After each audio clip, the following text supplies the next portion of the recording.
നമസ്കാരം. Lights camera action എന്ന നമ്മുടെ ചാനലിലേക്ക് ഒരിക്കൽ കൂടി സ്വാഗതം. ഞാൻ നിങ്ങളുടെ ശാന്തിയുള്ള ദിനേശ്.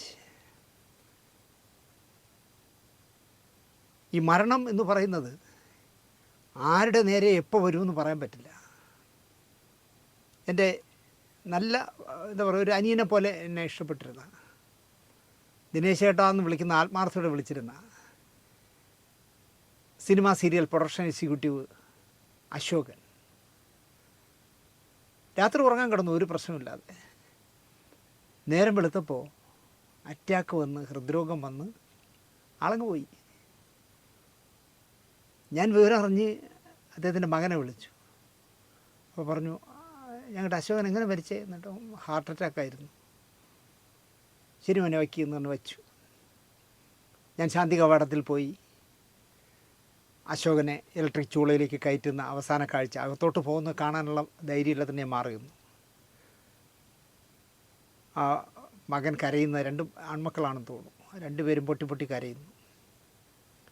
ഒരു മോൻ്റെ അടുത്ത് നിന്ന് ഞാനാണ് ഫോൺ ചെയ്തത്, ദിനേശ് എന്ന് പറഞ്ഞിട്ട് ഞാനിങ്ങനെ പോകുന്നത്. അല്ലാതെ എന്ത് പറയാനെന്നേ അവരോട്. അവിടെ നിന്ന് വന്നിട്ടാണ് ഞാനിത് ചിത്രീകരിക്കുന്നത്. എന്ന് പരിചയപ്പെട്ടു, എവിടെ വെച്ച് പരിചയപ്പെട്ടു അശോകനെ എന്ന് ചോദിച്ചാൽ എനിക്കറിയില്ല, ഓർമ്മയില്ല. അർത്ഥഗർഭമായ ചിരിയോടെ എന്ത് കാര്യവും സീരിയലിനെക്കുറിച്ചും സിനിമയെക്കുറിച്ചും ഒക്കെ സംസാരിക്കും. ഞാനെന്തെങ്കിലും തമാശകൾ പറഞ്ഞാൽ പൊട്ടി പൊട്ടി ചിരിക്കുമായിരുന്നു അശോകൻ. കുറേ സിനിമകളുടെയും സീരിയലുകളുടെയും പ്രൊഡക്ഷൻ എക്സിക്യൂട്ടീവ് ആയിരുന്നു. എന്നോട് എപ്പോഴും പറയുമായിരുന്നു, ചേട്ടാ നിങ്ങളുടെ സമയദോഷം മാറും. മങ്കമ്പു സാറിനോട് ഞാൻ സംസാരിച്ചിട്ടുണ്ട്. മങ്കമ്പു സാർ എന്നോട് പറഞ്ഞു, സൂര്യ ടി വിയിൽ ദിനേശിനൊരു സീരിയൽ വാങ്ങിക്കൊടുക്കാമെന്ന്. മങ്കമ്പു സാറ് പറഞ്ഞാൽ അവിടെ അപ്പീലില്ല ചേട്ടാ എന്നൊക്കെ പറയുമായിരുന്നു. മങ്കമ്പു ഗോപാലകൃഷ്ണ സാറും നനച്ചിരിക്കാതെ ഒരു ദിവസം പോയി. സിനിമാക്കാരുമായിട്ട്, മങ്കമ്പ് അടക്കമുള്ള സിനിമാക്കാരുമായിട്ടൊക്കെ ഒരു നല്ല ബന്ധം ഉണ്ടായിരുന്നു അദ്ദേഹത്തിന്. അതുപോലെ ചില ചാനലുകളിലെ ഈ എന്താ പറയുക, ഫിക്ഷൻ ഹെഡുകളായിരിക്കുന്ന ആൾക്കാരുമായിട്ടും അശോകന് നല്ല ബന്ധമുണ്ടായിരുന്നു. ഞാൻ ഇനിയും സിനിമ ചെയ്യണം, സീരിയൽ ചെയ്യണമെന്ന് നന്നായി ആഗ്രഹിച്ച, കാശ് മുടക്കാനുള്ളവരെയൊക്കെ നമുക്ക് സംഘടിപ്പിക്കാൻ ചേട്ടാ, ഞാൻ ചേട്ടൻ്റെ നല്ല രണ്ട് കഥ രണ്ടിടത്ത് കൊടുത്ത് ശരിയാക്കി തരാൻ ചേട്ടാ എന്നൊക്കെ എന്നോട് എപ്പോഴും തുറന്ന് പറയുമായിരുന്നു. മലയാളത്തിലൊരു സിനിമ സംഗീതം കൊടുക്കാനായിട്ട് കീരവാണി തിരുവനന്തപുരത്ത് വന്നല്ല. അപ്പോൾ കീരവാണി പാട്ടുകൾ ഒരുക്കുന്നിടത്ത് എന്നെ വീട്ടിൽ ഇറ്റലിക്കാരനോ കാനഡക്കാരനോ എന്തോ ആയ ഒരു പ്രൊഡ്യൂസറാണ്, അയാളുടെ മകനെ സിനിമാക്കാരനാക്കാൻ വേണ്ടിയാണ് പുള്ളി സിനിമ എടുക്കുന്നതെന്ന് തുറന്ന് പറഞ്ഞു. സംവിധായകനെ പോലും നിശ്ചയിക്കാതെ പാട്ടൊക്കെ അങ്ങ് കമ്പോസ് ചെയ്യുക കീരവാണി. അപ്പോൾ ലുലുവിലായിരുന്നു അതിൻ്റെ ലോഞ്ചിങ്. അതിനൊക്കെ എന്നെ ക്ഷണിച്ചു. ഞാൻ വരില്ല എന്ന് പറഞ്ഞ് നിർബന്ധിച്ച്, അശോക് നിർബന്ധിച്ചുകൊണ്ട് മാത്രമാണ് ഞാൻ ചെന്നത്.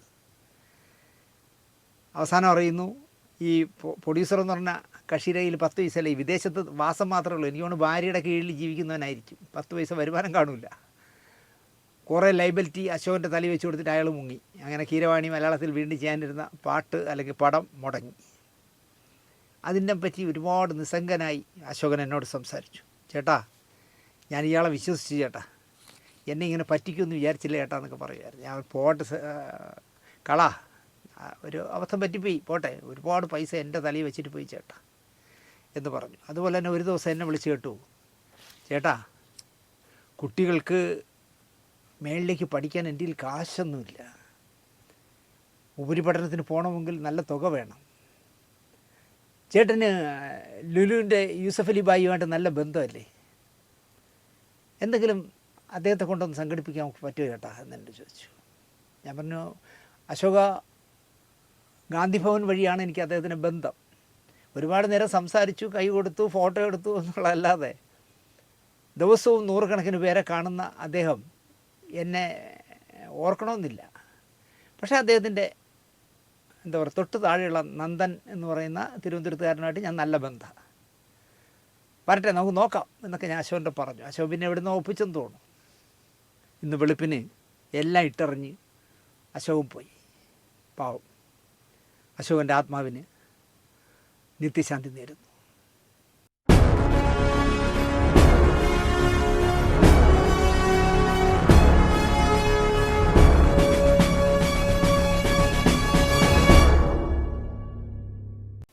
സിനിമ വാരഫലത്തിലേക്ക് ഒരിക്കൽ കൂടി സ്വാഗതം. കഴിഞ്ഞ കുറച്ച് ദിവസമായി ഞാനൊരു പരുവമായി എന്ന് പറഞ്ഞാൽ നിങ്ങൾക്ക് ഇമേജ് ചെയ്യാൻ പറ്റുമെന്ന് എനിക്കറിയില്ല. സ്വദേശത്ത് നിന്നും വിദേശത്ത് നിന്നും നിരവധി പേർ എന്നെ വിളിച്ച് ഒരുപാട് ശകാരിച്ചു.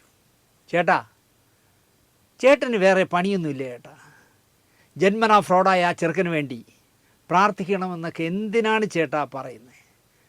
ചാകാനാണ് പ്രാർത്ഥിക്കേണ്ടവൻ. ഒരു ചെറുപ്പക്കാരൻ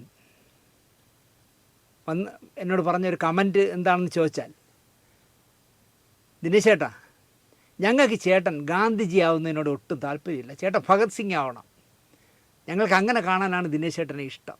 എന്തിനീ പീറ ചെറുക്കന് വേണ്ടി ചേട്ടൻ സംസാരിച്ചു? ഷൂ നക്കികളുടെ ലെവലിൽ ആയിപ്പോയി ചേട്ടൻ.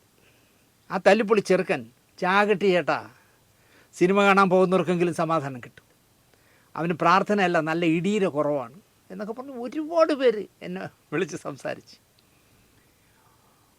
അവൻ്റെ ഫേസ്ബുക്കിലും യൂട്യൂബിലേക്ക് ഓളം കുറയുമ്പോൾ സ്വന്തം തള്ളയെ കൊന്നും അവൻ ഓളം ഉണ്ടാക്കും. ചേട്ടൻ എന്തിനാ അതിൽ കയറി പിടിക്കുന്നത്?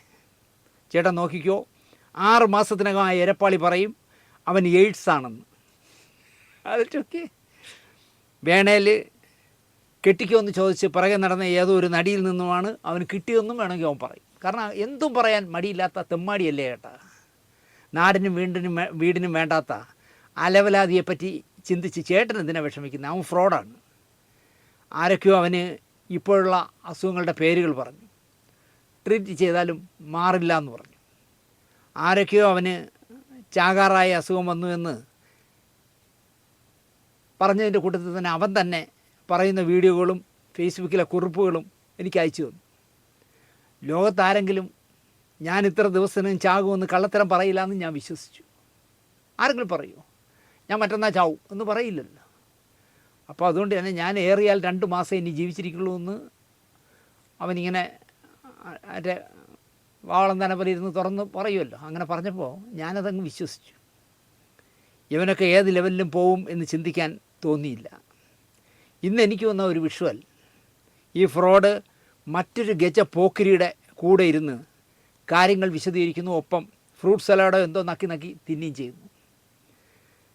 ആ സലാഡിൽ അല്പം സൈനൈഡോ എലി വിഷമോ ചേർത്ത് കൊടുക്കണമായിരുന്നു എന്ന് തോന്നി സത്യമായിട്ട് എനിക്ക്. ദുഷ്ടന്മാരെ പന പോലെ വളർത്തും എന്നാണ് പറയാറ്. പനയല്ല, ഇവനൊക്കെ മുള്ളും ഉരുക്കായി വളരും എന്നാണ് ഇവൻ്റെ ഈ കള്ളത്തരം കേട്ടപ്പോൾ. ആരെങ്കിലും പറയൂ? നിങ്ങൾ ആലോചിച്ച് നോക്കി. എന്നെ ഡോക്ടർമാരെല്ലാം കൈവിട്ടു, മെഡിക്കൽ സയൻസിന് വേണ്ടാതായി, ലുക്കുമിയാണ് എന്നൊക്കെ പറഞ്ഞാലേ ഞാൻ 2 മാസം പോലും ഇനി ജീവിച്ചിരിക്കില്ല, എല്ലാ പേരോടും കാണിച്ച തെറ്റുകൾക്ക് മാപ്പ് എന്നൊക്കെ പറയുമ്പോൾ നമ്മൾ വിശ്വസിക്കും. എന്തെല്ലാം തരത്തിലുള്ള ആൾക്കാരാണ് ഈ ലോകത്തെന്ന് ആലോചിച്ച് നോക്കി. ഇനി ഇവൻ വല്ല വണ്ടി കയറി ചത്താലും ഞാൻ നമ്മുടെ ചാനലിൽ പറയില്ല. ഇവ ഒരു ലൊട്ടിലൊടുക്ക് വണ്ടിയിൽ സ്കൂട്ടറിലൊക്കെയാണല്ലോ യാത്ര. എറണാകുളത്ത് തിരക്കുള്ള റോഡിൽ എവിടെയെങ്കിലും പോയി വണ്ടിയിലടി കയറി ചെന്ന ഭിന്നമായി ചത്താലും നമ്മുടെ ചാനലിൽ ഇനി അവനെ പറ്റി പറയില്ല. തലസ്ഥാനത്ത് ഭാരത് ഭവൻ എന്ന് പറഞ്ഞ സർക്കാരിൻ്റെ ഒരു സാംസ്കാരിക സ്ഥാപനമുണ്ട്. കഴിഞ്ഞ 9.5 വർഷമായി 2 പിണറായി സർക്കാരിലും മാറാതെ സെക്രട്ടറിയായി ഇരിക്കുന്ന മെമ്പർ സെക്രട്ടറിയാണ് പ്രമോദ് പയ്യന്നൂർ എന്ന ഭാഗ്യവാനായ കലാകാരൻ. ഭാഗ്യവാനെന്നേ ഞാൻ പറയുള്ളൂ. ചുളുവിൽ പെട്ടെന്ന് ശ്രദ്ധ നേടിയ ഒരു ചെറുപ്പക്കാരനാണ്. ആരാലും ശ്രദ്ധിക്കപ്പെടാതെ കിടന്ന സർക്കാരിൻ്റെ കെട്ടിടമായിരുന്നു ഇപ്പോൾ ഭാരത് ഭവൻ ആയത്. ഈ കെട്ടിടത്തിന് ഒരു ചരിത്രമുണ്ട്. സ്വാതി തിരുനാൾ സംഗീത കോളേജിൻ്റെ പ്രിൻസിപ്പളായിരുന്ന ശമ്മാങ്കുടി ശ്രീനിവാസ് അയ്യർ സാർ, അദ്ദേഹത്തിൻ്റെ ഔദ്യോഗിക വീടായി അദ്ദേഹം താമസിച്ചിരുന്നത് ഇവിടെയാണ്. ഈ കെട്ടിടത്തിലായിരുന്നു അദ്ദേഹം ഒരുപാട് കാലം താമസിച്ചിരുന്നത്. ഇവിടുന്ന് ഒരു 5-6 മിനിറ്റ് നടന്നാൽ സ്വാതി തിരുനാൾ സംഗീത കോളേജിലെത്താം. ആ കെട്ടിടത്തിൻ്റെ ഈ ശമ്മൻകുടി താമസിച്ചിരുന്ന ഈ കെട്ടിടത്തിൻ്റെ എതിർവശത്താണ് മേടയിൽ വീട്. മലബാർ ഗോപാലൻ നായരുടെ വീട് എന്ന് പറയാം. ഗോപാലൻ നായരെ പുതുതലമുറയ്ക്ക് അറിയാൻ വഴിയില്ല.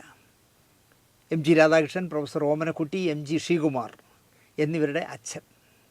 യേശുദാസിൻ്റെയൊക്കെ കാലഘട്ടത്തിൽ നാടക സംഗീത രംഗത്തുണ്ടായിരുന്ന ആളാണ് മലബാർ ഗോപാലൻ നായർ. മേടയിൽ വീട്ടിൽ നിന്നും MG ശ്രീകുമാർ തൻ്റെ ഷെയർ വിറ്റു. എനിക്ക് കണ്ടപ്പോൾ ഒരു ദിവസം സങ്കടം തോന്നി. കാരണം ആ മേടയിൽ വീടിൻ്റെ നടുക്കൂടെ മതിൽ കെട്ടി പകുതി എം ജി ശ്രീകുമാറിനും പകുതി എം ജി രാധാകൃഷ്ണനുമാണ്.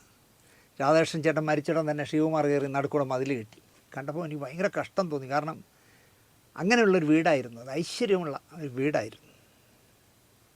അപ്പോൾ അങ്ങനെ മതിൽ കെട്ടി പ്രശ്നങ്ങളൊക്കെ ആയപ്പോൾ ആർക്കോ വിൽക്കാനൊക്കെ പോയപ്പോൾ എനിക്ക് തോന്നുന്നു രാധാകൃഷ്ണൻ, എം ജി രാധാകൃഷ്ണൻ്റെ മകൻ അങ്ങനെ അന്യർക്ക് വിൽക്കാൻ പാടില്ല, അത് ഞങ്ങൾക്ക് തരണം എന്ന് പറഞ്ഞ് അത് വിലയ്ക്ക് വാങ്ങി എന്നാണ് എൻ്റെ വിശ്വാസം. വിലയ്ക്ക് വാങ്ങി, എം ജി ശ്രീകുമാറിൻ്റെ ഇത് വാങ്ങി. ഇനി ശ്രീകുമാറിന് അവിടെ ഒരു പുല്ലുമില്ല.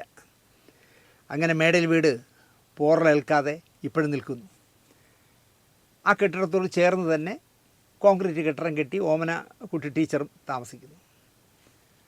അമ്മയും അച്ഛനും മരിച്ചു പോയതിനാൽ എം ജി ആറിൻ്റെ മകൻ, എം ജി രാധാകൃഷ്ണൻ ചേട്ടൻ്റെ മകൻ, ദേശീയ അവാർഡ് ജേതാവായ എം ആർ രാധാകൃഷ്ണൻ ഇപ്പോൾ ചെന്നൈയിലാണ് വാസം. ആര് കയറി ചെന്നാലും വയറ് നിറയെ ഭക്ഷണം കാത്തിരിക്കുന്ന വീടായിരുന്നു ഒരു കാലത്ത് മേടയിൽ വീട്. നമ്മുടെ സുരേഷും മേനകയും പ്രേമിച്ചിരുന്ന കാലഘട്ടത്തിൽ ആരും അറിയാതെ സന്ധിച്ചിരുന്ന വീടും ഈ മേടയിൽ വീടാണ്. പപ്പച്ചേച്ചി, എം ജി രാധാകൃഷ്ണൻ്റെ ഭാര്യ, പപ്പച്ചേച്ചി ഉണ്ടാക്കുന്ന പ്രത്യേക ചേരുവയിലുണ്ടാക്കുന്ന മോരും വെള്ളവുമായി ഫിലിം ഫെസ്റ്റിവൽ തുടങ്ങുന്ന കാലത്ത് 27 വർഷം മുമ്പുള്ള കഥയാണ് ഞാൻ പറയുന്നത്. രാധാകൃഷ്ണൻ ചേട്ടൻ കനകക്കുന്നിൽ വരുന്ന കാഴ്ച ഇപ്പോഴും എൻ്റെ മനസ്സിലുണ്ട്. നല്ല മോരും വെള്ളമാണ്. ശമാങ്കുടിയുടെ കാർ ഷെഡിലായിരുന്നു, ഈ ഭാരത് ഭവൻ്റെ കാർ ഷെഡിലായിരുന്നു യേശുദാസ് അന്തി ഉറങ്ങിയിരുന്നത് പഠനകാലത്ത്. പകരം ശമാങ്കുടിയുടെ അംബാസഡർ കാർ കഴുകി വൃത്തിയാക്കിയിടുമായിരുന്നു ഗാനഗന്ധർവൻ. ഇപ്പോൾ ഇതൊക്കെ ഓർമ്മിപ്പിച്ചത് കഴിഞ്ഞ വാരം ഭാരത് ഭവനിൽ PJ ആൻ്റണിയുടെ ജന്മശതാബ്ദിക്ക് തുടക്കം കുറിച്ചു. സർക്കാരിൻ്റെ കാശ് വാരിക്കോരി ചെലവിട്ട് നടത്തുന്ന പരിപാടികളാണ്. ചിലരെ പുള്ളി തൊട്ട് ഇതൊന്നും അറിയിക്കില്ല, ഇത്തരം കാര്യങ്ങളൊന്നും അറിയിക്കില്ല.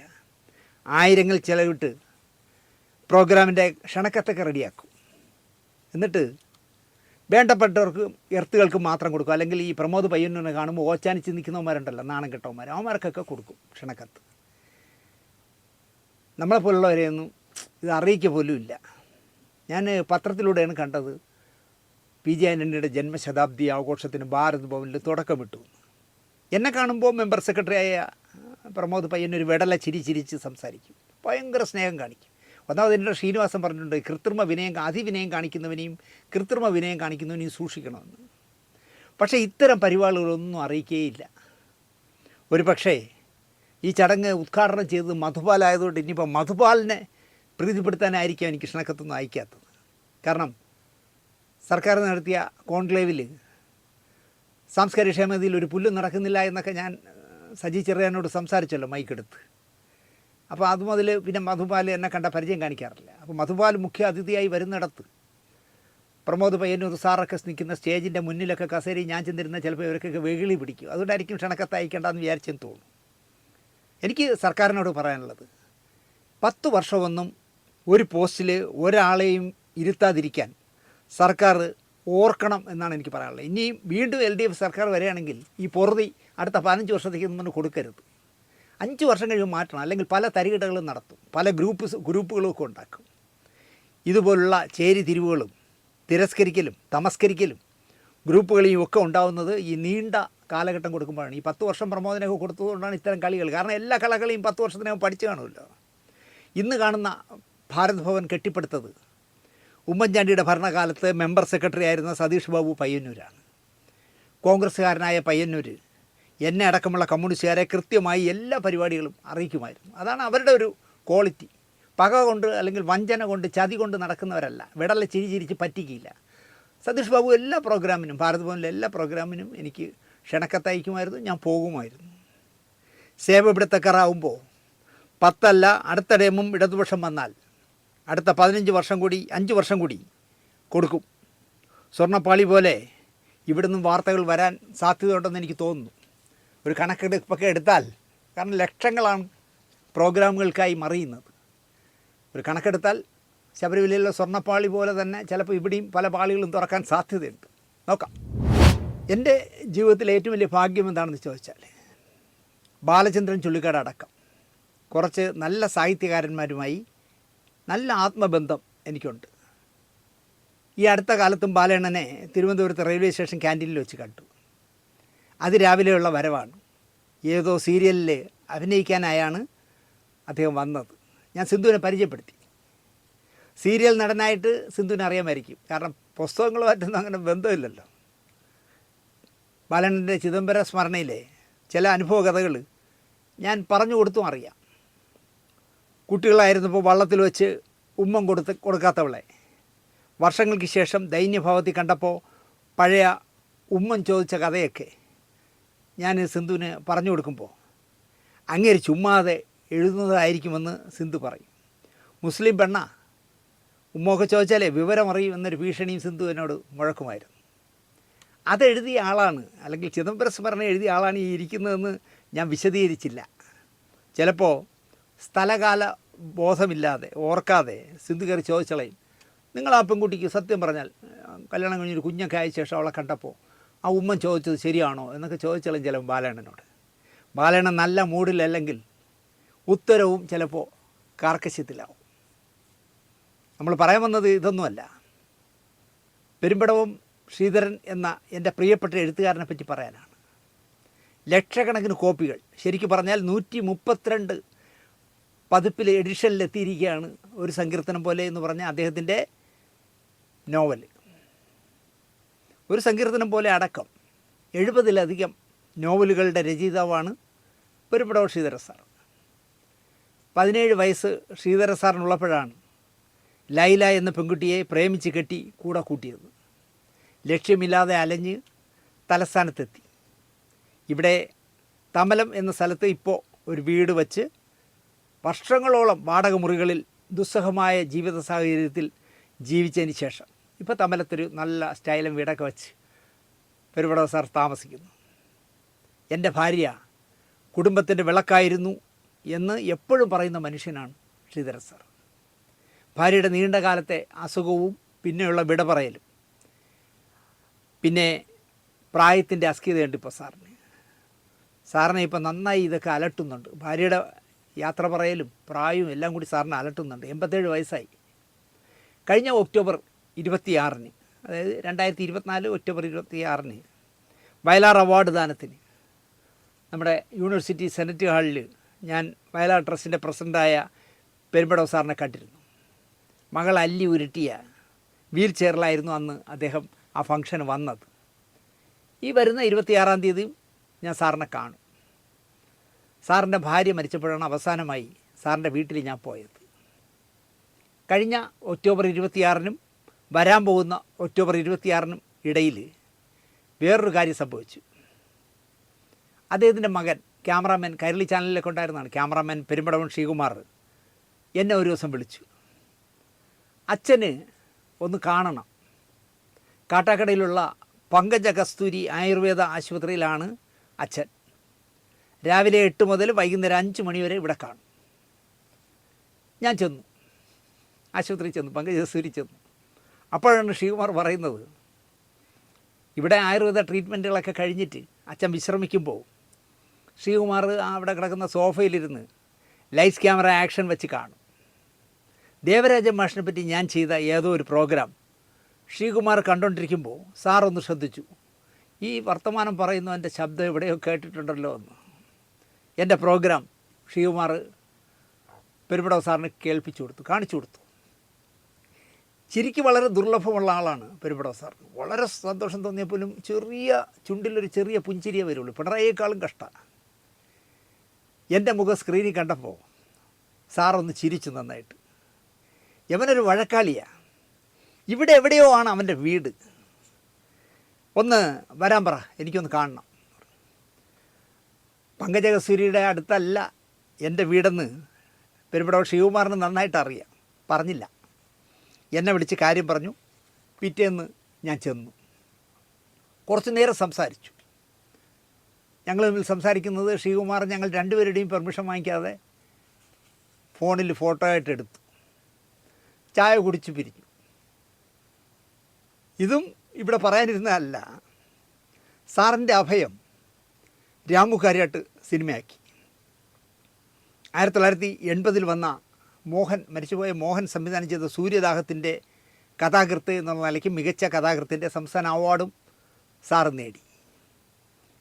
നമ്മളെ കലാസംവിധായകനായ RK എന്ന് വിളിക്കുന്ന രാധാകൃഷ്ണൻ ചേട്ടൻ സംവിധാനം ചെയ്ത കമൽഹാസൻ നായകനായ അന്തിവേലിലെ പൊന്ന് ഭദ്രച്ചിറ്റ, എൻ്റെ ഹൃദയത്തിൻ്റെ ഉടമ, മഴനിലാവ് അടക്കം 12 സിനിമകൾക്ക് പെരുമ്പടവ് സാർ തിരക്കഥ എഴുതി.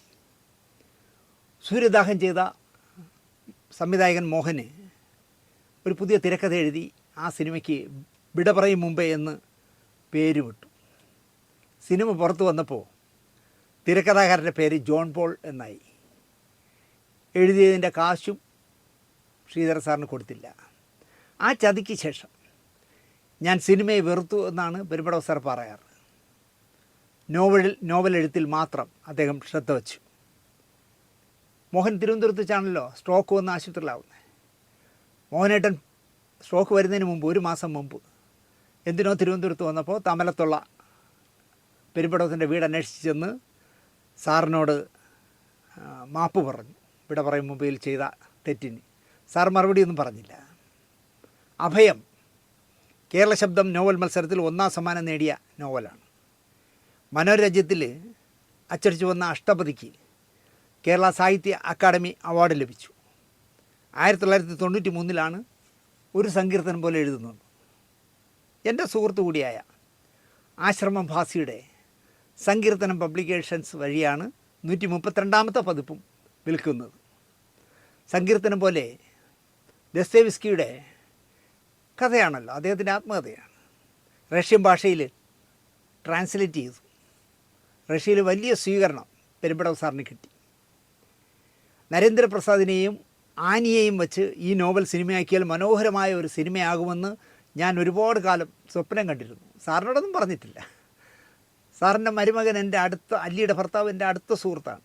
പുള്ളിയോടും പറഞ്ഞില്ല, ശിവകുമാറിനോടും പറഞ്ഞില്ല. പക്ഷേ ഞാൻ മനസ്സിൽ കൊണ്ടു കിടന്നു, ഈ നോവൽ നരേന്ദ്രപ്രസാദും ആനിയും അഭിനയിച്ചാൽ മനോഹരമായ ഒരു സിനിമയാവാൻ സാധ്യതയുണ്ടെന്ന്. മമ്മൂട്ടിയെ നായകനാക്കി സിനിമയാക്കാൻ ആരൊക്കെയോ സംസാരിച്ചു സാറിനോട്. നടന്നില്ല. പിന്നെ ലാലിനെ വെച്ച് ചെയ്യാനായി. ലെനിൻ രാജേന്ദ്രൻ തയ്യാറായി. അത് കഴിഞ്ഞ് കുറച്ച് ദിവസം കഴിഞ്ഞപ്പോൾ ഫഹദ് ഫാസിലിനെ നായകനാക്കാമെന്ന ചിന്തയുമായി ലെനിൻ രാജേന്ദ്രൻ പെരുമ്പടവത്തിനെ കണ്ടു. ഫഹദിനെ പെരുമ്പടവത്തിന് അറിയില്ല. ഫഹദ് മിടുക്കനാണെന്നും അയാൾക്ക് ഈ വേഷം ഭംഗിയാക്കാനാകുമെന്നും ലെനിൻ തറപ്പിച്ച് പറഞ്ഞു.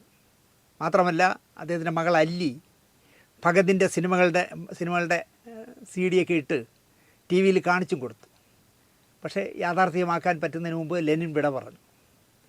ആര് വന്നാലും നിങ്ങൾക്ക് തോന്നിയതുപോലെ ചെയ്യാൻ പറ്റില്ല. സാറ് തിരക്കഥ എഴുതും, ഒരു വരി തിരുത്താൻ സാർ സമ്മതിക്കില്ല. സിനിമയായി കാണാൻ പെരുമ്പടവ് സാറിനും ആഗ്രഹമുണ്ട്. കാരണം പ്രായമേറി വരികയല്ലേ. സാറിനും വലിയ ആഗ്രഹമുണ്ട് ഒരു സങ്കീർത്തനം പോലെ സിനിമയായി വരണമെന്ന്. അടുത്ത കഥ ഹലാൽ എന്ന് പറഞ്ഞ സിനിമയെക്കുറിച്ചാണ്. ഒരു സിനിമ കാണുക, എന്നിട്ട് ആ സിനിമയ്ക്ക് A സർട്ടിഫിക്കറ്റ് കൊടുക്കണോ, UA സർട്ടിഫിക്കറ്റ് കൊടുക്കണോ, U സർട്ടിഫിക്കറ്റ് കൊടുക്കണോ, അതുമല്ല S എന്ന് പറഞ്ഞ കാറ്റഗറി ഉണ്ട്, അതിൽ സർട്ടിഫിക്കറ്റ് കൊടുക്കണോ എന്ന് 4 തരം സർട്ടിഫിക്കറ്റാണ് സെൻസറിങ്ങിലുള്ളത്. ഏത് നൽകണം എന്ന് തീരുമാനിച്ച് കൊടുക്കാനാണ് central board of film certification CBFEC എന്ന് പറയുന്ന സ്ഥാപനം കേന്ദ്ര ഗവൺമെൻറ് ആരംഭിച്ചത്. സിനിമാറ്റോഗ്രാഫി ആക്ട് 152 പ്രകാരം, അല്ല 1952 പ്രകാരം രൂപീകരിച്ചതാണ് ഈ central board of film certification. തിരഞ്ഞെടുപ്പ് കമ്മീഷൻ പോലെ ഒരു സ്റ്റാറ്റ്യൂട്ടറി ബോഡിയാണ്. വാർത്താവിനിമയ മന്ത്രാലയത്തിൻ്റെ കീഴിൽ പ്രവർത്തിക്കുന്നു. പരസ്യ പ്രദർശനത്തിന് മുന്നേ ഈ പറഞ്ഞ ഏതെങ്കിലും കാറ്റഗറിയിൽ സർട്ടിഫിക്കറ്റ് വാങ്ങിയിരിക്കണം, എങ്കിലേ പരസ്യമായി പ്രദർശിപ്പിക്കാൻ കഴിയുള്ളൂ. അതാണ് ഇന്ത്യയിലെ നിയമം. കേന്ദ്ര ഗവൺമെൻറ് ശുപാർശ ചെയ്യുന്ന ഒരു അഡ്വൈസറി പാനൽ പ്രാദേശികമായി കേന്ദ്രം ആര് ഭരിക്കുന്നു അവർ രൂപീകരിക്കും. അതിൽ നിന്ന് 2 സ്ത്രീകളിൽ കുറയാത്ത ഒരു പാനലും സെൻസർ ബോർഡിൻ്റെ പ്രാദേശിക ഉദ്യോഗസ്ഥയും കൂടി എന്താ പറയുക, അണ്ടിപ്പരിപ്പും ബദാമും കപ്പപ്പഴവും നിർമ്മാതാവിൻ്റെ ചിലവിൽ വാരിത്തിന്ന് കോളയോ ഹോർലിക്സോ കുടിച്ചിരുന്നിട്ട് നമ്മൾ കൊണ്ടുചെല്ലുന്ന സിനിമ തിരുവല്ലത്ത് കുന്നിലിരുന്ന് കാണും. വലിയ വീട്ടിലെ കൊച്ചമ്മമാരാകും സ്ത്രീ പാനലിസ്റ്റുകൾ. പണ്ട്, ഇപ്പോഴല്ല. തലയിൽ ഒരു കേട്ട് കണ്ണട ഫിറ്റ് ചെയ്ത് പഴയകാല നമ്മളെ എന്താ പറയുക, പഴയകാല മീനെ അടക്കം ഒരുപാട് പേര് വെച്ചിട്ടുണ്ട്. അവരൊക്കെ വയ്ക്കുന്ന പോലത്തെ വലിയ ഒരു വിഗ് പോലെ ഉള്ള ഒരു തലമുടിയൊക്കെ വെച്ച് കെട്ടി ഓക്കാനം വരുന്ന തരത്തിലുള്ള നിറങ്ങളിലുള്ള ലിപ്സ്റ്റിക്കൊക്കെ വാരി പുരട്ടി റോസ് പൗഡറൊക്കെ അടിച്ച് കൈയൊന്നുമില്ലാത്ത ജാക്കറ്റൊക്കെ ഇട്ട് പൊക്കിൾ താഴ്ത്തി സാരി ഇപ്പോൾ ഊരിപ്പോകുന്ന മട്ടിലെടുത്ത് ഒരു ചാക്ക് ചാണകം നിറച്ചതുപോലെ ഒരു വാനിറ്റി ബാഗും തൂക്കി നിർമ്മാതാവ് അയച്ചു കൊടുക്കുന്ന കാറിൽ വന്നിറങ്ങുന്നത് കാണാനൊരു കാഴ്ചയായിരുന്നു അക്കാലത്ത്. ഞാൻ മദ്രാസിൽ ഒരുപാട് കാലത്ത് ഈ സെൻസറിൽ നടക്കുന്നിടത്ത് നിന്നിട്ടുണ്ട്, ഈ അമ്മച്ചിമാർ വന്നിറങ്ങുന്ന കാണാൻ. മദ്രാസിൽ സെൻസറിന് ഇതൊരു സ്ഥിരം കാഴ്ചയായിരുന്നു. കാക്കയ്ക്ക് വിശപ്പ് മാറി, പശുവിന് കടിയും മാറി എന്ന് പറഞ്ഞ കണക്ക് ഞാൻ കാണിക്കേണ്ടതെല്ലാം കാണിച്ചെന്ന തൃപ്തി അവർക്കും. പൂരത്തിന് പുലികളി കണ്ടതുപോലെ എന്നെപ്പോലെയുള്ള ബാലകന്മാർ നിൽക്കുമായിരുന്നു അവരെ കാണാൻ. അങ്ങനത്തെ വൾഗാരിറ്റിയുള്ള വേഷത്തിലാണ് വരുന്നത്. ഇപ്പോൾ അതൊക്കെ മാറി. ഇപ്പോൾ ഒട്ടും വിവരമില്ലാത്തവരാണ് ഈ പണിക്ക് വരുന്നവർ എന്ന് മാത്രം. രാജീവ് ചന്ദ്രശേഖരൻ്റെ പട്ടിയെ കുളിപ്പിക്കുന്നവനും സുരേഷ് കുമാറിൻ്റെ അടുക്കളക്കാരിയും ഒക്കെ ഇപ്പോൾ സെൻസർ ബോർഡ് മെമ്പർമാരാണ്. ഈ പണിയൊക്കെ കരുണാകരൻ്റെ വീട്ടിൽ ചെയ്തിരുന്ന ഒരു കാലമുണ്ട് പലരും.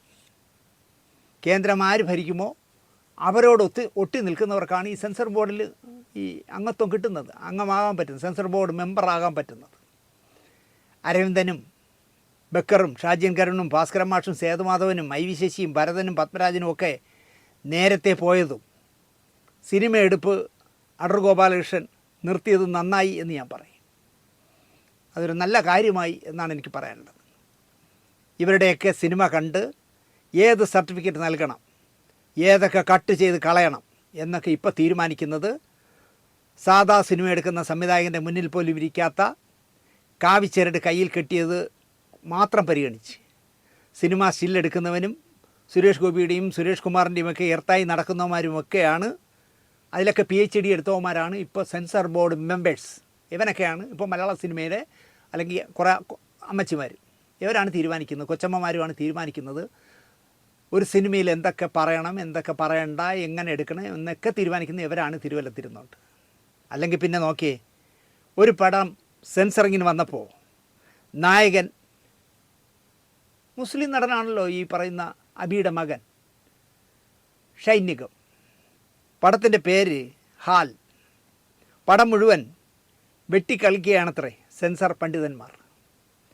ബീഫ് ബിരിയാണി കഴിക്കുന്ന സീൻ അടക്കം 15 വെട്ടാൻ സമ്മതിച്ചാൽ സർട്ടിഫിക്കറ്റ് തരാൻ നോക്കാം എന്നാണ് ഇവൻ്റെയൊക്കെ കുടുംബത്തിൽ നിന്ന് കൊണ്ടുവരുമ്പോൾ ഇവൻ്റെയൊക്കെ അച്ഛൻ സമ്പാദിച്ച പോലെയാണ് പറയുന്നത്. കോടിക്കണക്കിന് രൂപ മുടക്കിയെടുത്ത സിനിമ ബീഫ് ബിരിയാണി കട്ട് ചെയ്ത് തന്നാൽ, അല്ലെങ്കിൽ അതടക്കം ഒരു 15 കട്ട് ചെയ്ത് തന്നാൽ നിൻ്റെ ഈ സിനിമയ്ക്ക് സർട്ടിഫിക്കറ്റെങ്കിലും തരാൻ നോക്കാം എന്നാണ് വിവരം കെട്ട വിവരദോഷികൾ സെൻസർ ബോർഡ് മെമ്പർമാരെന്നുള്ള ചാപ്പ കുത്തിയിരുന്നുകൊണ്ട് സംസാരിക്കുന്നത്.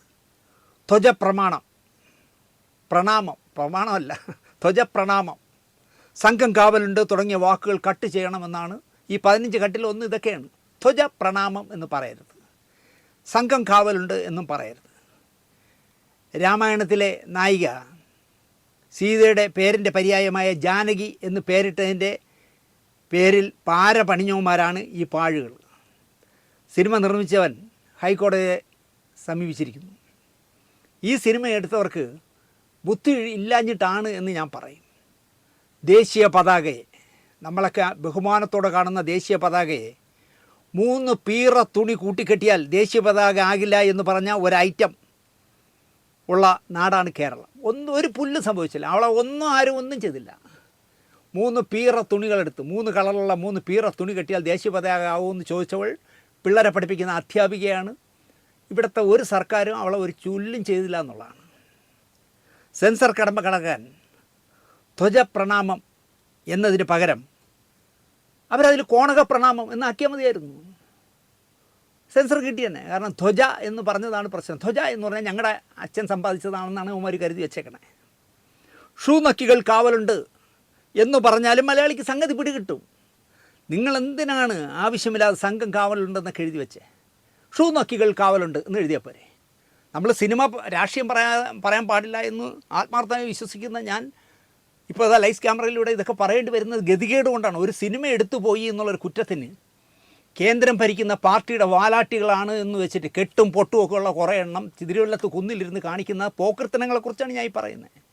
അങ്ങനെ ഉള്ളിടത്ത് ഇങ്ങനെ പറഞ്ഞാൽ മതിയായിരുന്നു. സംഘം കാവലുണ്ട് എന്നതിന് പകരം ഷൂ നക്കികൾ കാവലുണ്ട് എന്ന് പറഞ്ഞാലും മലയാളിക്ക് സംഗതി പിടികിട്ടുകയും ചെയ്യും. സെൻസറിങ് നടത്തന്നെ. ഷൂ നക്കി എന്ന് പറഞ്ഞാൽ ആർക്കും സെൻസർ ചെയ്യാതിരിക്കാൻ ഒക്കില്ലല്ലോ.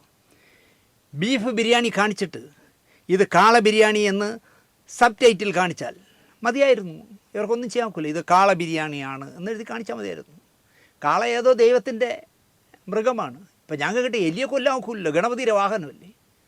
ഇവിടുത്തെ ഒരു 16,008 ദൈവങ്ങളുണ്ട് ഹൈന്ദവതയിൽ. അവർക്കെല്ലാം ഓരോ വാഹനങ്ങളുമുണ്ട്. അപ്പോൾ ആ വാഹനങ്ങളെയൊക്കെ ഇനിയിപ്പോൾ ഈ സിനിമയിൽ സ്ക്രിപ്റ്റ് എഴുതുമ്പോൾ സൂക്ഷിക്കണം. അതാണ് പ്രശ്നം. അതുകൊണ്ട് തന്നെ ബീഫ് ബിരിയാണി എന്നുള്ള ആ ബീഫ് ബിരിയാണി തിന്നുന്നിടത്ത് ഇത് കാളയിലുണ്ടാക്കിയ ബിരിയാണിയാണ് എന്ന് എഴുതി കാണിച്ചാൽ മതിയായിരുന്നു. പ്രശ്നം തീർന്നേനെ. കാണിക്കാനും പറയാനുള്ളതെല്ലാം എടുത്ത് കയറ്റി OTTയിൽ കാണിക്കുക എന്നാണ് എനിക്ക് പറയാനുള്ളത്. അവിടെ സെൻസർ വേണ്ടല്ലോ. യവന്മാരൊന്നും ഒരു ചുക്ക് ചെയ്യില്ല. എനിക്ക് പറയാനുള്ളത്, കേരളത്തിൽ ഈ സെൻസർ ബോർഡ് പോലുള്ള ചില സ്ഥാപനങ്ങൾ ഇങ്ങനെ വങ്കത്തരങ്ങൾ കാണിച്ചാലേ കേരളത്തിൽ BJP ക്ലച്ച് പിടിക്കാതിരിക്കൂ. കാരണം ജനത്തിന് മനസ്സിലാവുമല്ലോ ഇവനൊക്കെ ഇങ്ങനെയൊക്കെയാണല്ലോ കാണിക്കുന്നത്. കഷ്ടമായിപ്പോയി എന്നാണ് എനിക്ക് പറയാനുള്ളത്. ഇവിടെ എന്താ പറയുക, കേന്ദ്രത്തിലൊരു സഹമന്ത്രിയുണ്ട്. അയാൾ ചെയ്ത സിനിമയുടെ പേരിൽ നിന്നാണ് ജാനകി മാറ്റാൻ പറഞ്ഞത്. അപ്പോൾ അയാൾക്ക് എത്ര വിലയുണ്ടെന്ന് ആലോചിച്ച് നോക്കിയേ. അയാൾക്ക് പട്ടിയുടെ വിലയുണ്ടോ ഈ സെൻസർ ബോർഡ് മെമ്പർമാരുടെ മുന്നിൽ? അയാൾ അഭിനയിച്ച പടത്തിൽ ജാനകി എന്ന് പേരിട്ടാൽ അത് സീതയുടെ പര്യായമാണ്. സെൻസറിങ് നടക്കില്ല. അയാളുടെ പടം തിയേറ്ററിൽ കാണിക്കേണ്ടെന്ന് തീരുമാനിക്കുമ്പം നാണം ഉണ്ടെങ്കിൽ അന്ന് മന്ത്രിസ്ഥാനം രാജിവെച്ച് പോകേണ്ട അയാൾ പോവില്ല. ഇപ്പോൾ പറയുന്നുണ്ട് ഞാൻ രാജിവെക്കാമെന്ന്. വേറെ ആക്കോ ആ പോസ്റ്റ് കൊടുത്താൽ എനിക്ക് വരുമാനമില്ല, പിച്ചക്കാരനായെന്നൊക്കെ പറയണം. അടുത്ത കഥ, നാടകശ്രീകൾക്ക് ചിലപ്പോൾ അറിയാമായിരിക്കും പരമി കുര്യാത്തി എന്ന് പറഞ്ഞാൽ. ശരിയായ പേര് പരമേശ്വരൻ കുര്യാത്തി എന്നാണ്. പക്ഷേ പുതിയ തലമുറയ്ക്ക് എത്ര പേർക്ക് അറിയാം എന്നതിൽ എനിക്ക് സന്ദേഹമുണ്ട്. മലയാള നാടകവേദിയിൽ ജീവിച്ചിരിക്കുന്ന ഒരു ആചാര്യസ്ഥാനീയനാണ് പരമി കുര്യാത്തി. നാടക നടനായി, സിനിമാ നടനായി, സീരിയൽ നടനായി, നാടക രചയിതാവായി, നാടക സംവിധായകനായി അരനൂറ്റാണ്ടിലധികമായി, ഏതാണ്ട് 60 വർഷത്തോളമായി സജീവമായി ജീവിക്കുന്ന കലാകാരനാണ് പരമി കുര്യാത്തി എന്ന പരമേശ്വരൻ കുര്യാത്തി. അദ്ദേഹം പഴയ കമ്മ്യൂണിസ്റ്റുകാരനാണ്. കടകംപള്ളി സുരേന്ദ്രൻ്റെയൊക്കെ കാലത്ത് കറയേറ്റ കമ്മ്യൂണിസ്റ്റുകാരനായിരുന്നു. ഇപ്പോൾ BJPക്കാരനാണ്. ഞാനിത് ചിത്രീകരിക്കുന്ന ന്യൂ TV വെച്ച് ഞങ്ങൾ രാഷ്ട്രീയം പറയും ഇടയ്ക്കിടയ്ക്ക് പരമി കുര്യാത്തിയായിട്ട്. അവസാനം അടിച്ച് പിരിയും. പക്ഷേ പിറ്റേ ദിവസം പരമിച്ചേട്ടനെ കണ്ടാൽ അദ്ദേഹം ഒന്ന് മസിലിടിച്ച് നിന്നാലും ഞാൻ കൂളായിട്ട് ചെന്ന് പരമിച്ചേട്ടാ ചായ കുടിച്ചാ, അപ്പോൾ ആ പിണക്കം തീരും. പാവം മനുഷ്യനാണ്. ബഹളങ്ങളൊന്നുമില്ലാതെ, അവകാശവാദങ്ങൾ ഒന്നുമില്ലാതെ ഒതുങ്ങിക്കഴിയുന്ന മനുഷ്യൻ ആയതിനാലാകണം അർഹിക്കുന്ന അംഗീകാരമൊന്നും പരമേശ്വരൻ കുര്യാത്തിയുടെ ജീവിതത്തിൽ എത്തി നോക്കിയിട്ടില്ല. സംഗീത നാടക അക്കാദമിയുടെ ഗുരുപൂജ അവാർഡിനപ്പുറം പരമേശ്വരൻ കുര്യാത്തി തേടി എന്തെങ്കിലും വന്നിട്ടുണ്ടോ എന്ന കാര്യത്തിൽ എനിക്ക് സംശയമുണ്ട്. യഥാർത്ഥ കലാകാരന് അർഹതപ്പെട്ടതൊന്നും കൃത്യസമയത്ത് കിട്ടണമെന്നില്ല. പരമി കുര്യാത്തിയെപ്പറ്റി നമ്മുടെ സിനിമാ വാരഫലം ഓർക്കാൻ ഒരു വലിയ കാര്യമുണ്ട്. നമുക്ക് ഓസ്കാർ എന്ന് പറഞ്ഞാൽ അറിയാം. ഏതൊരു സിനിമാക്കാരനും കൊതിക്കുന്ന, ആഗ്രഹിക്കുന്ന പുരസ്കാരം അല്ലെങ്കിൽ പുരസ്കാര വേദി.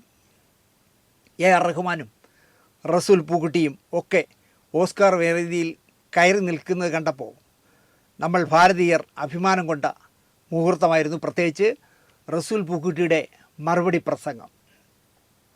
എന്നാൽ സ്റ്റുഡൻസ് ഓസ്കാർ എന്നൊരു സെക്ഷനുണ്ട് എന്ന് എത്ര പേർക്ക് അറിയാമെന്ന് എനിക്കറിയില്ല. 80 രാജ്യങ്ങളിൽ നിന്നുള്ള യുവപ്രതിഭകളുടെ സൃഷ്ടികൾ മാറ്റുരയ്ക്കുന്ന വേദിയാണ് ഈ പറയുന്ന സ്റ്റുഡൻസ് ഓസ്കാർ. ചെറിയ ചെറിയ സൃഷ്ടികൾ മത്സരിക്കുന്ന വേദി. അവിടേക്കാണ് മലയാളിയായ സിദ്ധാർത്ഥ് ഹരികുമാർ എന്ന യുവാവ് നിർമ്മിച്ച്, എഴുതി, സംവിധാനം ചെയ്ത് ഛായാഗ്രഹണം നിർവഹിച്ച വാസു എന്ന ചെറിയ ചിത്രം ഇന്ത്യയുടെ നോമിനിയായി എത്തപ്പെട്ടത്. 80 രാജ്യങ്ങളിലെ യുവത്വങ്ങൾ മത്സരിച്ച പ്രാഥമിക തിരഞ്ഞെടുപ്പിൽ നിന്ന് ഫൈനലിലേക്ക് 6 രാജ്യങ്ങളുടെ സൃഷ്ടികൾ തിരഞ്ഞെടുത്തപ്പോൾ അതിലൊന്നായി മലയാളം പറയുന്ന ഇന്ത്യൻ ചിത്രം വാസു. വാസുവായി പ്രകടനം നടത്തിയിരിക്കുന്നത് പരമേശ്വരൻ കുര്യാത്തി എന്ന പരമി കുര്യാത്തിയാണ്. ഒരു മാസത്തിനുള്ളിൽ അന്തിമ വിധി വരുമ്പോൾ ആർക്കറിയാം സ്റ്റുഡൻസ് ഓസ്കാറിൽ സിദ്ധാർത്ഥ് ഹരികുമാറിൻ്റെ ചിത്രം മികച്ച ചിത്രമാകില്ല. 6 എണ്ണമാണല്ലോ മത്സരിക്കുന്നത്. പരമി കുര്യാത്തി മികച്ച നടനായി റെഡ് കാർപ്പറ്റിൽ കയറി നിൽക്കില്ല എന്ന് നമുക്കിപ്പോൾ പറയാൻ പറ്റില്ല. ആ മഹനീയമായ മുഹൂർത്തത്തിന് വേണ്ടി നമുക്ക് പ്രാർത്ഥിക്കാം. അങ്ങനെയെങ്കിലും പരമി കുര്യാത്തി അല്ലെങ്കിൽ പരമേശ്വരൻ കുര്യാത്തി എന്നൊരു കലർപ്പില്ലാത്ത നാടകക്കാരൻ ഈ നാട്ടിൽ ജീവിച്ചിരുന്നുവെന്ന് ചരിത്രം ഓർക്കട്ടെ. അടുത്തത് അതിനേക്കാൾ രസകരമായ കഥയാണ്. അധികാരത്തിൻ്റെയും അംഗീകാരത്തിൻ്റെയും പിന്നാലെ ഒരിക്കലും പോകുന്ന ആളല്ല ചലച്ചിത്ര നിർമ്മാതാവായ ജി സുരേഷ് കുമാർ എന്ന മേനക സുരേഷ്. ഇതൊക്കെ അദ്ദേഹം ഏതെല്ലാം പോസ്റ്റിലിരുന്നോ അതൊക്കെ അദ്ദേഹത്തിന് തേടി വന്നിട്ടുള്ളതാണ്. കറയറ്റ BJP-കാരനായി PP മുകുന്ദനെ മാനസ ഗുരുവായി കണ്ടിരുന്ന ആളാണ് സുരേഷ് കുമാർ. അന്ന് അധികാരമൊന്നും BJP-ക്ക് ഇല്ലല്ലോ, ജനസംഘമുള്ള കാലം മുതൽ. അതൊന്നും അധികാരത്തിന് വേണ്ടിയല്ല, പക്ഷേ അദ്ദേഹത്തിൻ്റെ ഒരു രാഷ്ട്രീയ കാഴ്ചപ്പാട് ചിലപ്പോൾ ഒരു ഹൈന്ദവ രാഷ്ട്രമാവണമെന്നും ഇന്ത്യ ഹിന്ദുക്കൾ ഭരിക്കണമെന്നൊക്കെ ആയിരിക്കാം. പക്ഷേ അത് പരസ്യമായി പ്രകടിപ്പിച്ചുകൊണ്ട്, അല്ലാതെ ഇപ്പോഴത്തെ കുറേ എണ്ണം നടക്കും പോലെ കേന്ദ്രത്തിൽ അധികാരത്തിൽ വന്നപ്പോൾ കുറേ എണ്ണം ചാടി രാജ്യസ്നേഹവും പറഞ്ഞ് നടപ്പുണ്ടല്ലോ, അതുപോലെ ആയിരുന്നില്ല സുരേഷ് കുമാർ. ഉമ്മൻചാണ്ടി മന്ത്രിസഭയിൽ കോൺഗ്രസ് മന്ത്രിയായിരുന്ന സാംസ്കാരിക മന്ത്രിയായിരുന്ന ഗണേശൻ കടുത്ത BJP-കാരനായ സുരേഷിനെ സാംസ്കാരിക ക്ഷേമനിധി ബോർഡ് ചെയർമാനാക്കിയപ്പോൾ ഗണേശൻ കേട്ട തെറി ചില്ലറയല്ലായിരുന്നു. UDF തലവനായ സാക്ഷാൽ ഉമ്മൻചാണ്ടിയുടെ ഗുഡ് ബുക്കിലും സുരേഷിന് ഇരിപ്പിടമുണ്ടായിരുന്നതിനാൽ, അല്ലെങ്കിൽ സുരേഷിനെ ഉമ്മൻചാണ്ടിക്ക് ഇഷ്ടമായിരുന്നതിനാൽ ഗണേശൻ പരുക്ക് പറ്റാതെ രക്ഷപ്പെട്ടു. BJP സംസ്ഥാന കമ്മിറ്റി അംഗവും ജനൻ TV-യുടെ തലവനുമായ സുരേഷിനെ തേടി ഒരു പുതിയ പദവി കൂടി എത്തിയിരിക്കുന്നു. BJP സാംസ്കാരിക സെൽ സംസ്ഥാന കൺവീനറായി സുരേഷിനെ തിരഞ്ഞെടുത്തു.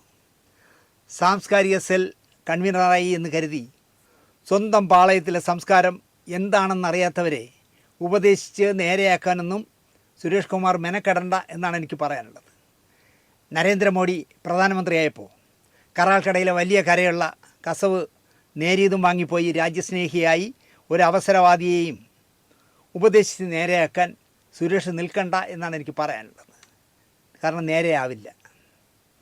നാളെ രാഹുൽ ഗാന്ധി ഇന്ത്യയുടെ പ്രധാനമന്ത്രിയായാൽ തനിക്കൊരു തെറ്റ് പറ്റിയെന്ന് പറഞ്ഞ് അങ്ങ് പോകാൻ ഒരു മടിയുമില്ലാത്ത സാധനങ്ങളാണ് ഈ നേരിയതും ഒക്കെ ആയിട്ട് മോഡിയെ കാണാൻ പോയതെന്ന് ഞാൻ തുറന്നു പറയുന്നു. സുരേഷ് കുമാർ അറിവ് വെച്ച കാലം മുതൽ സംഖ്യയാണ്. അത് പറയാൻ എന്താ പറയുക, അധികാരം കിട്ടേണ്ടിയൊന്നും വന്നില്ല. സിനിമയിൽ നിന്നും കാവി കെട്ടിയ ഒരുത്തനും അയോഗ്യത പറയാനും ആവില്ല. 100% അവസരവാദികളാണ് മറ്റുള്ളതൊക്കെ. സുരേഷ് കുമാർ അവസരവാദിയല്ല. ഇപ്പം തന്നെ ഇവിടെ ഒരുത്തൻ മാപ്പിള ലഹളയിലെ നായന്മാർക്കുണ്ടായ ദ്രോഹങ്ങൾ സിനിമയാക്കി കാണിച്ചു തരാമെന്ന് പറഞ്ഞ് മണ്ടന്മാരിൽ നിന്നും കോടികൾ പിരിച്ചു. 10 പൈസ മടക്കി കൊടുക്കാതെ ഒരു ടെലിഫിലിമിനേക്കാൾ നിലവാരം ഇല്ലാത്ത സാധനം തട്ടിക്കൂട്ടിയിട്ട് ഞാൻ നിങ്ങളെ പാർട്ടി വിട്ട് പോവുകയാണേ എന്നും പറഞ്ഞ് BJP വിട്ടങ്ങ് പോയി. വാർത്താ ചാനലുകളിൽ ഒരു ശല്യത്തിൻ്റെ കുറവ് വന്നു എന്ന് മാത്രമേ ഞാൻ പറയൂ. നമ്മുടെ TG മോഹൻദാസൊക്കെ താമരസിംഹൻ നമ്മുടെ നേതാവ് എന്നൊക്കെ വിളിച്ചു കൂകിയത് മിച്ചം. ശരിയല്ലേ? അതുപോട്ടെ, സുരേഷേ, താങ്കളടക്കം ഒരു 10-40 മന്ദബുദ്ധികളെ സിനിമകൾ വെട്ടിമുറിക്കാനായി കയറ്റി വിട്ടിട്ടുണ്ടല്ലോ തിരുവല്ലം കുന്നിലേക്ക്. അവരുടെ ഒരു മീറ്റിംഗ് വിളിച്ച് നിങ്ങൾ സിനിമകൾ കണ്ട് ഏത് സർട്ടിഫിക്കറ്റ് കൊടുക്കണമെന്ന് ചിന്തിക്കുമ്പോൾ കോളാമ്പി, പറ, ചാരുകസേര, കിണ്ടി, വാള്, ചുവന്ന പട്ട്, ഓറഞ്ച് കൊടി, ഇതൊക്കെ ഉള്ളതിന് ഏത് കൂതർപ്പടായാലും U സർട്ടിഫിക്കറ്റ് കൊടുക്കും. ഹലാല്, തക്ബീർ, ഹിമാർ മുതലായ ഡയലോഗും പച്ച നിറവും കണ്ടാൽ വെട്ടി നുറുക്കി സർട്ടിഫിക്കറ്റും കൊടുക്കുന്ന പണി നിർത്താൻ സുരേഷ് ഒന്ന് പറഞ്ഞു നോക്കണം. സുരേഷ് ഗോപി പറയും പോലെ അമൃതത്വമൊന്നും വേണ്ട. സുരേഷ് ഒന്ന് പറഞ്ഞു നോക്ക് എന്താണ് സംഭവിക്കുന്നതെന്ന് നമുക്ക് നോക്കാം. സുരേഷ് കർശനമായി ഈ സെൻസർ ബോർഡ് മെമ്പർമാരുടെ മീറ്റിംഗ് നിങ്ങൾ ഈ സാംസ്കാരിക സെല്ലിൻ്റെ തലവനായതിൻ്റെ പേരിൽ വിളിച്ചു കൂട്ടിയിട്ട് ഞങ്ങൾക്ക് സിനിമാക്കാർക്കും ഞാനടക്കം, അതായത് സുരേഷ് കുമാർ ഒരു BJP-കാരനല്ല, BJP-കാരനായ ഞാൻ അടക്കമുള്ളവരെ നാറ്റുന്ന രീതിയിൽ, കേരളത്തിൻ്റെ മുന്നിൽ തലകുനിക്കേണ്ടി വരുന്ന രീതിയിൽ സെൻസർ ബോർഡിൽ ഇരുന്നുകൊണ്ട് വങ്കത്തരങ്ങൾ കാണിക്കരുതെന്ന് ഈ 10-40 എണ്ണത്തിനെ വിളിച്ച് സുരേഷ് ഒരു മീറ്റിംഗ് കൂടി പറയണമെന്നാണ് എനിക്ക് ഈ പുതിയ സ്ഥാനലബ്ധി കിട്ടിയ സുരേഷ് കുമാറിനോട് പറയാനുള്ളത്. അടുത്ത ഒരു കഥ കൂടെ പറഞ്ഞത് അവസാനിപ്പിക്കാം. പഞ്ചായത്ത് പ്രസിഡൻറ്റോ മറ്റോ ആയിരുന്നപ്പോൾ പ്രതിഭ മിടുമിടിക്കുകയായിരുന്നു. അതിനാൽ തന്നെ നിയമസഭയിലേക്ക് ഒരു സീറ്റ് വേഗം തരപ്പെട്ടു. മത്സരിച്ചു, 2 തവണ MLA ആയി. എൻ്റെ വാട്സാപ്പിലെ സുഹൃത്താണ് പ്രതിഭ. ഞങ്ങൾ നേരിട്ട് സംസാരിച്ചിട്ടൊന്നുമില്ല. പാണ്ഡൻ നായരുടെ പല്ലിൻ്റെ ശൗര്യം പണ്ടേ പോലെ ഫലിക്കുന്നില്ല എന്ന് കുഞ്ചൻ നമ്പ്യാർ പറഞ്ഞ കണക്ക് MLA ആയ പ്രതിഭ പഴയ നിലവാരത്തിലല്ല എന്ന് കായംകുളത്തുള്ള പല സുഹൃത്തുക്കളും എന്നോട് പറഞ്ഞു. ദാമ്പത്യ ജീവിതത്തിലെ ശിഥിലത, ഇടയ്ക്ക് മകനെതിരെ വന്ന കേസ്, പാർട്ടിയിലെ ഒരു വിഭാഗവുമായുള്ള അസ്വാരസ്യം ഒക്കെ ചിലപ്പോൾ പ്രതിഭയ്ക്ക് പാരയായിരിക്കാം. അവരും ഒരു മനുഷ്യ സ്ത്രീയല്ലേ. ഇതൊന്നുമല്ല ഞാൻ പറയാൻ വന്നത്. പ്രതിഭ തൻ്റെ നിയോജക മണ്ഡലത്തിൽ നടന്ന നളന്ദ നാടകോത്സവം ഉദ്ഘാടനം ചെയ്തുകൊണ്ട് ചോദിച്ച ഒരു ചോദ്യമുണ്ട്. ഇത്രയ്ക്ക് വായ്നോക്കികളാണോ കേരളത്തിലുള്ളവർ എന്നാണ് പ്രതിഭ ചോദിച്ചത്. തുണിയെടുക്കാത്ത ഒരാൾ വന്നാൽ എല്ലാവരും അങ്ങോട്ട് ഇടിച്ചു കയറുന്ന കാലമാണിപ്പോൾ. തുണിയെടുത്തു വരാൻ കടക്കാരെങ്കിലും പറയണം എന്നാണ് സിനിമാ നടികളെക്കുറിച്ചാണ് പ്രതിഭ പറയുന്നത്. തുണി ഉടുക്കാനും ഉടുക്കാതിരിക്കാനുള്ള സ്വാതന്ത്ര്യമുണ്ട്, പക്ഷേ മാന്യമായി വസ്ത്രം ധരിക്കേണ്ടത് ആവശ്യമാണെന്നും പ്രതിഭ MLA പറയുന്നു. സിനിമാക്കാരോട് മലയാളിക്ക് ഒരു തരം ഭ്രാന്താണെന്നും തുണി ഉടുക്കാത്ത അല്ലെങ്കിൽ ഉടുപ്പിക്കാത്ത താരങ്ങളെ കൊണ്ടുവരുന്നത് കേരളത്തിൻ്റെ പുതിയ സംസ്കാരമാണെന്നും പ്രതിഭ പറഞ്ഞു. ഒരു നാടക നടനെ ആരും കട ഉദ്ഘാടനത്തിന് വിളിക്കില്ല എന്നും വിദേശത്ത് തിയേറ്റർ ആർട്ടിസ്റ്റുകൾക്കാണ് മൂല്യമെന്നുമൊക്കെ പ്രതിഭ സംസാരിച്ചു. മോഹൻലാലിനും ബിഗ് ബോസിനും വരെ കൊട്ടുകൊടുത്തു പ്രതിഭ മനസ്സിലാക്കേണ്ടത്, കായംകുളത്ത് പ്രതിഭ ഒരു 2 സ്റ്റേജ് അറേഞ്ച് ചെയ്യുക. ഒരു സ്റ്റേജിൽ മന്ത്രി P. രാജീവാണ് സംസാരിക്കുന്നതെന്ന് വയ്ക്കൂ. അടുത്ത സ്റ്റേജിൽ നമ്മളെ MM മണിയാശാനാണ് പ്രസംഗിക്കുന്നതെന്ന് വയ്ക്കൂ. ഈ 2 പ്രോഗ്രാമിൽ എവിടെ ആൾ കൂടുമെന്ന് പ്രതിഭ ഒന്ന് ഗസ് ചെയ്ത് നോക്കിയേ. അല്ലെങ്കിൽ കോൺഗ്രസ്സുകാരെ കൊണ്ട് ഇതുപോലെ 2 സ്റ്റേജിലായിട്ട്, ഒരു സ്റ്റേജിൽ VM സുധീരനെയും മറ്റൊരു സ്റ്റേജിൽ ഈ മാങ്കൂട്ടം എന്ന് പറഞ്ഞൊരു ചെറുക്കനുണ്ടല്ലോ തലരിഞ്ഞ്, ആ ചെറുക്കനെയും വെച്ച് നോക്കി. അയാളില്ലെങ്കിൽ നെടുമങ്ങാട്ടുള്ള മറ്റേ BRM ഷെറീഫില്ലേ, എന്താ BRM ഷബീർ, എന്തിനോ തേങ്ങാക്കൊല്ല, അവനെ വിളിച്ചാലും മതി. ഇതിലെവിടെ ആൾ കൂടും? സുധീരൻ പ്രസംഗിക്കുന്നിടത്ത് ആൾ കൂടുമോ, അതോ BRM ഷബീർ വരുന്നിടത്ത് ആൾ കൂടുമോ എന്ന് ആലോചിച്ച് നോക്ക്.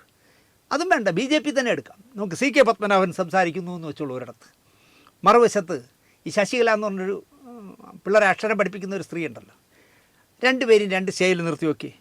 എവിടെയാകും ആൾ കൂടുന്നത് എന്ന് മാത്രം പ്രതിഭ ആലോചിച്ചാൽ മതി. പ്രതിഭയ്ക്ക് കൃത്യമായ ഉത്തരം കിട്ടും. ലൈംഗിക ദാരിദ്ര്യമുള്ള നാടാണ് കേരളം എന്ന് മനസ്സിലാക്കാൻ പ്രതിഭ ഇല്ലാത്തതാണ് പ്രശ്നം എന്ന് ഞാൻ പറയും. മലയാളിക്ക് ലൈംഗിക ദാരിദ്ര്യം ഇല്ലെങ്കിൽ, ലൈംഗിക ദാരിദ്ര്യം എന്നൊരു ചിന്ത ഇല്ല എങ്കിൽ 1000-1500 എപ്പിസോഡ് ഇവിടെ സീരിയൽ എന്ന് പറഞ്ഞു പോകുന്ന അലവലാതി പ്രോഗ്രാം ഉണ്ടല്ലോ, അതെങ്ങനെയാണ് 1000-1500 എപ്പിസോഡ് പോകുന്നത്? മാറുമറയ്ക്കാനുള്ള അവകാശത്തിനായി സമരം ചെയ്ത നാടല്ലേ പ്രതിഭയെ കേരളം. ഇന്നാണെങ്കിലോ പ്രതിഭ പരാതി കൊടുക്കും എന്ന പേടി കൊണ്ട് ഞാനൊരു വീഡിയോ അയക്കുന്നില്ല. എൻ്റെ കയ്യിലുള്ള കാള പോലെയായ 10-25 വയസ്സായ ഒരു പെണ്ണ് മറക്കേണ്ടതെല്ലാം അഴിച്ചിട്ട് കൊടുത്തിട്ട് അവളുടെ മാറിൽ ഒപ്പം മറ്റ് പലയിടത്തും ടാറ്റു വരയ്ക്കുന്ന, അതിനു വേണ്ടി കിടന്നു കൊടുക്കുന്ന ഒരു വീഡിയോ എനിക്കൊരാൾ അയച്ചു തന്നു. സാറേ ഇതിനെപ്പറ്റി പറയണമെന്ന്. ഞാൻ അകത്തായി പോവില്ലേ? ഒന്നാമത് ആ പെണ്ണിൻ്റെ പെർമിഷൻ വേണം, രണ്ടാമത് ഇത്തരം കാര്യങ്ങൾ നമ്മളെ ചാനലിൽ പറയാൻ പറ്റുമോ? തുണി കൊടുക്കാതെ ഒരു മലയാളി പെണ്ണ് നോവുന്നു, വേദനിക്കുന്നു, ചേട്ടാ വിടി ചേട്ടാ എന്നൊക്കെ പറഞ്ഞിട്ട് അവൻ ബലാത്സംഗം ചെയ്യുമ്പോഴാണ് ഈ മാറിൽ മറ്റേ ടാറ്റു വരയ്ക്കുന്ന മെഷീൻ വെച്ച്. അത് നല്ല കറക്റ്റാവാൻ വേണ്ടി അവൻ കാണിക്കുന്ന വിക്രികൾ വേണം കാണാൻ. ഞാൻ ആലോചിക്കായിരുന്നു മലയാളിക്ക് എന്ത് പറ്റിയെന്ന്. 10-25 വയസ്സുള്ള പെണ്ണാണ്. എൻ്റെ കയ്യിൽ ആ വീഡിയോ ഇരിക്കുകയാണ്. പ്രതിഭയ്ക്ക് അയച്ചു കൊടുക്കാൻ പറ്റുമോ? പ്രതിഭ നിയമസഭയിൽ പരാതി കൊടുക്കില്ലേ സ്പീക്കർക്ക്? ശാന്തിയുള്ള ദിനേശ് എനിക്കൊരു അശ്ലീല വീഡിയോ അയച്ചു തന്നിട്ട്. ഇങ്ങനത്തെ കാലമാണ് പ്രതിഭ ഇപ്പോൾ കേരളത്തിൽ. നമ്മൾ മറയ്ക്കാനൊക്കെ അവകാശം വേണമെന്ന് പറഞ്ഞ് സമരം നടത്തിയ നാടാണ്. ഇപ്പോൾ മറയ്ക്കാതിരിക്കാനുള്ള അവകാശം ഞങ്ങൾക്കുണ്ട് എന്ന് പറഞ്ഞാണ് ഇപ്പോഴത്തെ പുതിയ തലമുറയിലെ കുറേ കൂതറ പെമ്പിളർ ഇറങ്ങിയിരിക്കുന്നത്. അവിടെയാണ് അല്പം തുണി മാത്രം ധരിച്ച് ഫ്രണ്ടും ബാക്കും ഒക്കെ തള്ളി 5 ലക്ഷമോ 10 ലക്ഷമോ കിട്ടുമെന്നതിനാൽ സിനിമാ നടികൾ വരുന്നത്. വയറ്റ് പിഴപ്പാണ് പ്രതിഭ. അതൊക്കെ അതിനു വേണ്ടിയാണ് വരണേ. കൃത്രിമ പാഡൊക്കെ വെച്ച് കെട്ടി എന്തൊക്കെയോ മുഴപ്പിച്ചൊക്കെയാണല്ലോ വരണേ. അത് കാണാൻ ഈ സോമാലിയിലെ പിള്ളേർ, പട്ടിണി കിടക്കുന്ന പിള്ളേർ ആഹാരത്തിന് വേണ്ടി കലവില കൂടും പോലെ നട്ട വെയിലത്ത് കാളകളായ ആണുങ്ങൾ പോയി തള്ളണം കാണാൻ, ഈ ഫ്രണ്ട് ബാക്കും ഒക്കെ കാണാൻ. എന്ത് ചെയ്യാൻ പറ്റുമെന്നേ? ഇപ്പോൾ പാലസ്തീനിൽ ഭക്ഷണം വന്നപ്പോൾ വെള്ളം വന്നപ്പോഴൊക്കെ കുട്ടികളെന്നല്ല ആബാലവൃത്തവും ആ വണ്ടിയുടെ പുറകെ ഓടുന്ന കണ്ടപ്പോൾ ഞാൻ ആലോചിച്ചത് എറണാകുളത്ത് ഒരു ഹിന്ദി നടി വന്നല്ലോ, തുണി കൊടുക്കാത്തൊരു ഹിന്ദി നടി എറണാകുളത്ത് വന്നപ്പോൾ എറണാകുളത്ത് മുഴുവൻ ട്രാഫിക്കും ബ്ലോക്കായി അവളെ ഒന്ന് കാണാനായിട്ട്. തൊടാനും കൂടെ ഉള്ള സൗകര്യം കൊടുത്തിരുന്നെങ്കിൽ നിങ്ങൾ ആലോചിച്ച് നോക്കി. അതാണ് കേരളത്തിൻ്റെ ഇപ്പോഴത്തെ അവസ്ഥ എന്ന് പ്രതിഭ മനസ്സിലാക്കണം. ക്ഷമിച്ചേക്ക് പ്രതിഭയെ എന്നാണ് എനിക്ക് പറയാനുള്ളത്. ആക്രാന്തം കൊണ്ടാണെന്നേ ഇതൊക്കെ കാണിക്കുന്നത്. അതങ്ങ് വിട്ടേക്ക്.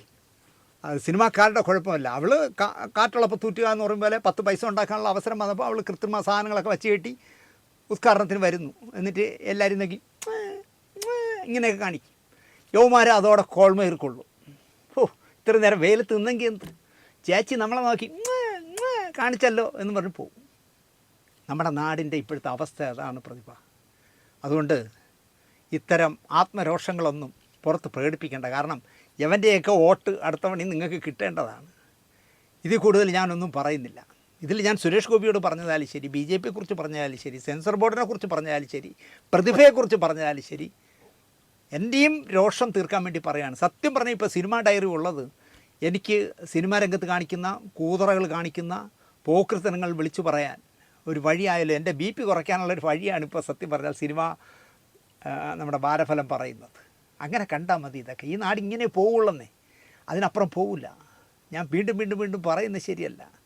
ഒരു കമ്മ്യൂണിസ്റ്റുകാരനായ സാംസ്കാരിക വകുപ്പ് മന്ത്രി ഒരു മനുഷ്യ ദൈവത്തിന് അങ്ങോട്ട് കയറി ഒരു ഉമ്മം കൊടുത്തിട്ട് അദ്ദേഹം പറഞ്ഞു കേട്ടില്ലേ, ലോകത്താദ്യമായി അമ്മയ്ക്ക് ഉമ്മം കൊടുത്തത് ഞാനാണ്. അമ്മ ആയിരക്കണക്കിന് പേർക്ക് ദിവസം ഉമ്മം കൊടുക്കും, പക്ഷേ ഞാനാണ് ആദ്യമായിട്ട് അവർക്ക് ഉമ്മം കൊടുത്തത്. എൻ്റെ രോമമെല്ലാം എണീക്കുന്നു. ഇങ്ങനെ പറയുന്ന ഒരു സാംസ്കാരിക വകുപ്പ് മന്ത്രി കമ്മ്യൂണിസ്റ്റുകാരനെന്നുള്ള ലേബലിൽ ഭരിക്കുന്ന നാട്ടിൽ ഇതും നടക്കും, ഇതിൻ്റെ അപ്പുറവും നടക്കും. അദ്ദേഹത്തിൻ്റെ കീഴിലാണ് ഞാൻ നേരത്തെ പറഞ്ഞ ഭാരത് ഭവൻ. അവിടെയും ഇതൊക്കെ നടക്കും. അവാർഡ് ജൂറിയിലേക്ക് കഴിഞ്ഞ ആഴ്ച ഞാൻ പറഞ്ഞല്ലോ, അവാർഡ് ഡിക്ലറേഷൻ കഴിഞ്ഞോട്ടെ, ഡിക്ലെയർ ചെയ്ത ശേഷം ബാക്കി ചിലപ്പം പറയേണ്ടി വരാം. അങ്ങനെയുള്ള ബാച്ചുകളൊക്കെ അതിൽ ഇരിപ്പുണ്ട്. പാവം പ്രകാശ് രാജ് എന്ത് ചെയ്യുമെന്ന് എനിക്കറിയില്ല. അയാൾ പ്രകാശ് രാജ് ആണെങ്കിൽ, ആണത്വമുള്ളവനാണെങ്കിൽ, അയാളെ വെട്ടി വല്ലതും കളിക്കാൻ വരികയാണെങ്കിൽ പോടി പുല്ല് എന്ന് പറഞ്ഞ് ഇരിക്കുമോ എന്നുള്ളത് റിസൾട്ട് വന്ന ശേഷം ഞാൻ പറഞ്ഞാൽ ഞാൻ പിന്നെയും പറഞ്ഞുകൊണ്ടിരിക്കും. അതുകൊണ്ട് നമുക്ക് നിർത്താം. കാരണം കുറച്ച് ദിവസമായിട്ട് ഇപ്പോൾ സൈബർ കേസുകൾ കുറവാണ്. ഇനി അതിലേക്കും കൂടെ ഞാൻ വീണ്ടും ചാടണം. ഇന്ന് തന്നെ ഇവിടെ ശബ്ദം കൊടുക്കുന്നൊരു സ്ത്രീ കൊടുത്ത പരാതിക്ക് വഞ്ചൂർ കോടതി പോയിട്ട് അശോകൻ മരിച്ച ശാന്തി കവാടത്തിലൊക്കെ പോയിട്ട് വന്നിരിക്കുക. അപ്പം നിങ്ങൾ മനസ്സിലാക്കൂ, ഈ ദിനേശ് എന്ന് പറഞ്ഞ് ഒരു നേരെ ചുമ്മാ ഇരിക്കുന്നില്ല. നിർത്താം. നല്ലൊരു ഞായർ ആശംസിച്ചുകൊണ്ട് നിർത്തുന്നു. നന്ദി, നമസ്കാരം.